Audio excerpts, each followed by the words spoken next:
তুমি কি বলছো, সূর্য হয় না? না না, সূর্য হয়, কিন্তু তোমরা যেমন জানো যে বড় আগুনের গোলা, ওরকম সূর্য হয় না। এটা নাসা থেকে পাঠানো একটা বড় টর্চ লাইট, সেটা আমাদের গরমও করে আর আলোও দেয়। যদি এটা টর্চ হয় তাহলে চলে কিভাবে? এটা ব্যাটারি থেকে চলে, মোটামুটি 8 মাস মতো চলে। এই জন্য দেখবা নভেম্বরের পরে আমাদের আসে ঠান্ডা লাগে।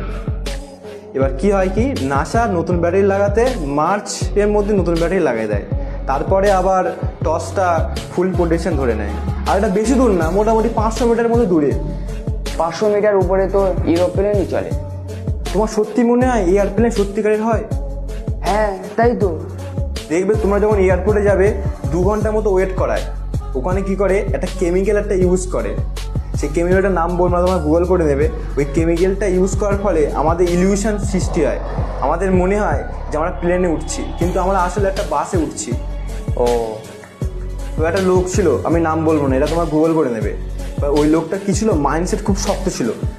এবার ইলিউশনের মধ্যে হঠাৎ করে তার ইলিউশনটা ভেঙে গেল, আর সে দেখছে যে বাস থেকে নিচে, বাসের তো ছিল আসলে, প্লেন তো ওরা ইলিউশনের জন্য, বাস থেকে নিচে দেখে কেউ বিড়ি সিগারেট বিক্রি করছে। তখনও বুঝতে পারলো যে এটা আসলে বাস। তারপরে ওই লোকটার খুঁজে পাওয়া গেল না, কি হলো ওই লোকটার সাথে কেউ জানে না, তারা তো ওকে মেরে ফেলে দিয়েছে।